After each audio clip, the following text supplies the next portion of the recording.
selamat datang di Investa News bersama saya Nisbatul Indri Fauzia yang akan menemani Anda beberapa menit ke depan untuk membahas seputar dunia investasi edisi Selasa 15 Agustus 2023. Berita pertama pada pagi hari ini, indeks harga saham gabungan diprediksi akan bergerak fluktuatif pada Selasa 15 Agustus 2023. Pada hari Senin, IHSG ditutup menguat 0,44% atau 30,19 poin ke 6.910. Analisis Infovesta Capital Advisory Fajarul Alfian mengatakan IHSG berpotensi melemah di hari Selasa 15 Agustus. Sentimen yang mempengaruhi melemahnya IHSG di hari Selasa karena meningkatnya yield obligasi AS pasca Fitch memangkas rating utang AS. Selain itu, terdapat sentimen rencana pemerintah AS yang ingin menambah suplai surat utang di pasar dan komentar hawkish dari pejabat The Fed. Secara teknikal, Fajar memprediksi IHSG Selasa akan bergerak di rentang 6.809 hingga 6.946. Menurut Fajar, masih akan berlanjut hingga besok. Selain itu, pelemahan rupiah ke level terlemah dalam 5 bulan juga berpotensi membebani pasar saham domestik. Equity Research Analyst Pintracol Sekuritas Rio Febrian mengatakan fluktuasi IHSG masih akan berlanjut dalam beberapa waktu ke depan. Terbentuk lower shadow panjang diikuti pelebaran positif slope pada stochastic RSI. Secara teknikal, Rio memprediksi terdapat peluang IHSG uji 6.900 hingga 6.930 di Selasa. Menurut Rio, dari eksternal terdapat pemulihan penjualan retail di Tiongkok berpotensi menjadi sentimen positif. Penjualan retail di Tiongkok diperkirakan tumbuh 4,5% tahun di Juli 2023 dibanding 3,1% tahun di Juni 2023.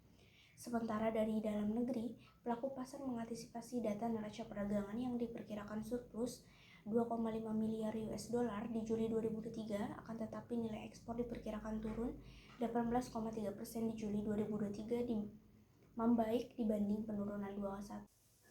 Berita selanjutnya yaitu saat sesi perdagangan Selasa pagi berlangsung, harga emas tetap berada di bawah tekanan imbas meningkatnya kekuatan dolar AS. Pergerakan ini juga ditopang oleh naiknya treasury yield. Seluruh sektor logam mengalami kemerosotan karena kuatnya dolar dan surutnya minat untuk aset-aset yang berfokus pada pertumbuhan risiko yang bertindak sebagai penghalang utama. Logam industri menanggung beban lebih berat daripada logam emas dalam kekhawatiran atas prospek ekonomi Cina yang semakin meningkat. Data ekonomi yang lebih lemah minggu lalu di Cina semakin diperarah oleh kondisi raksasa properti Country Garden dan Sino yang menghentikan perdagangan obligasinya dan juga gagal bayar utang minggu lalu. Country Garden gagal melakukan pembayaran kupon dalam kurs dolar AS minggu lalu dan ini menyebabkan perdagangan utang domestiknya ditangguhkan minggu ini bersama dengan Sino. Investor sangat menantikan tindakan tegas dari pihak otoritas untuk mengurangi ketidakpastian ekonomi ini. Hari ini, Bank of China menetapkan nilai kurs yuan lebih kuat di 7.176 per US dollar dan juga menurunkan suku bunga fasilitas pinjaman jangka menengah dari 2,65% menjadi 2,50%. Sementara itu, aktivitas penting seputar benchmark Treasury Note 10 tahun telah meroket di atas 4,2%, pencapaian pertama sejak November tahun lalu. Spekulasi pasar saat ini isyarat sudah mendekati akhir dari siklus pengetatan Federal Reserve yang mengarah pada stabilitas yang lebih baik dalam kurva Treasury. Obligasi 2 tahun semakin dekat untuk mencapai puncaknya lagi di sekitar 5% yang sebelumnya dicapai bulan lalu, dan ini tampaknya mendukung kinerja indeks DXY. Sementara itu, peningkatan volatilitas di antara traders emas menandakan potensi pergeseran harga di masa mendatang. Indeks Gold Volatility memberikan estimasi yang mirip dengan indeks Volatility Index yang digunakan untuk S&P 500 namun dirancang khusus untuk melacak implied volatility yang terkait dengan harga emas. Kondisi pasar di masa depan tampaknya meskipun menghadapi situasi yang tidak menguntungkan sejauh ini, pasar logam mulia telah mengelola ketahanan yang wajar meskipun kelanjutannya kemungkinan akan membawa pasar ke arah lebih banyak tantangan di masa depan. Berita selanjutnya yaitu harga minyak turun di awal perdagangan Asia pada Selasa pagi menjelang rilis serangkaian data ekonomi dari Cina yang akan memberikan petunjuk tentang prospek pemulihan permintaan di importir minyak utama dunia. Minyak mentah berjangka WTI AS turun 11 sen atau menjadi 0,13% diperdagangkan di 82,40 dolar AS per barel. Minyak mentah berjangka Brent kehilangan 8 sen untuk diperdagangkan pada 86,13 dolar AS per barel. China akan merilis data produksi industri, investasi, penjualan retail, dan angka pengangguran untuk Juli pada Selasa.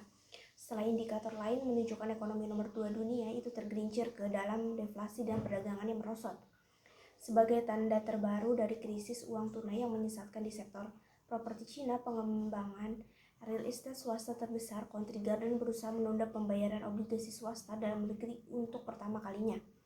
Dalam indikator mengkhawatirkan lainnya, Bank Sentral Cina pada Jumat 11 Agustus mengatakan pinjaman bank baru jatuh pada Juli dan pengukur kredit utama lainnya juga melemah.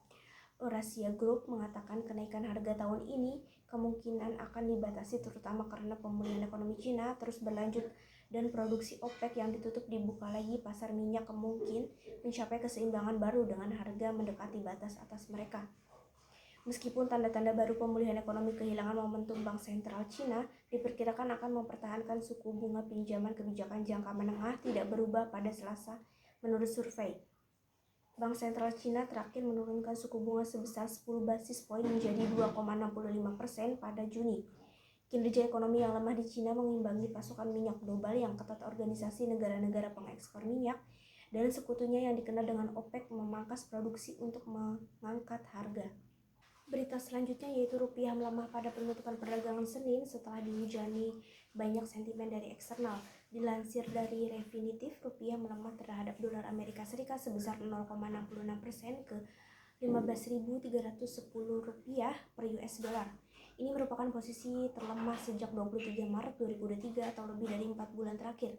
Pelemahan sebesar 0,66% dalam sehari juga menjadi depresiasi terdalam sejak 6 Februari 2023 atau 6 bulan terakhir di mana rupiah ambruk 1,07%.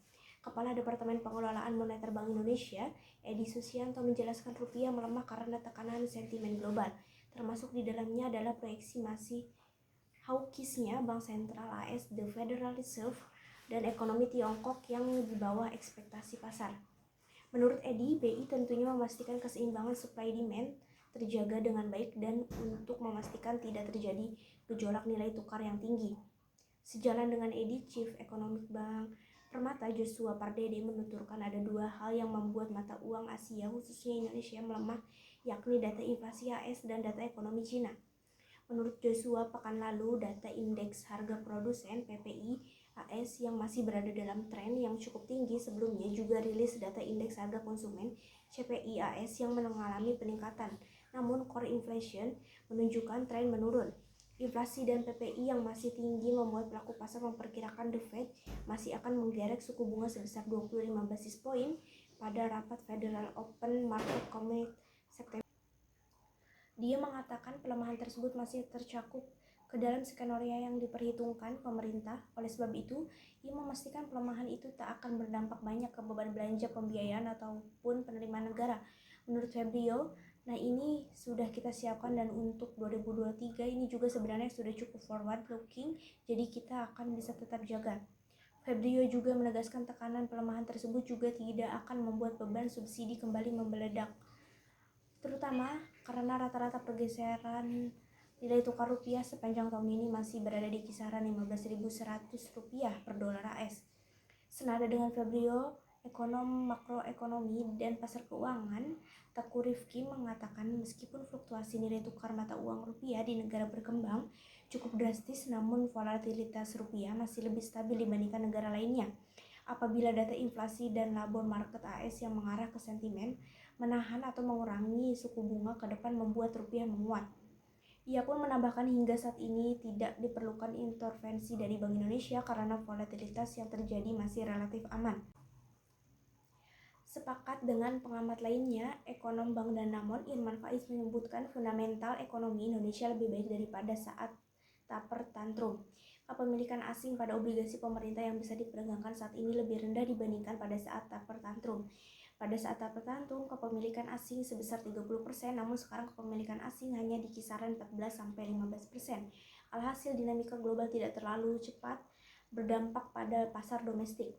Ia juga menilai untuk menghadapi berbagai sentimen global, BI perlu terus-menerus memperkuat triple interventionnya. BI harus memperhatikan cadangan devisa meskipun dalam tren turun akibat kinerja ekspor dan harga komoditas. Berita tersebut menjadi berita penutup pada pagi hari ini. Saya Nisfatul Indi Fauzia, pamit undur diri. Sampai jumpa.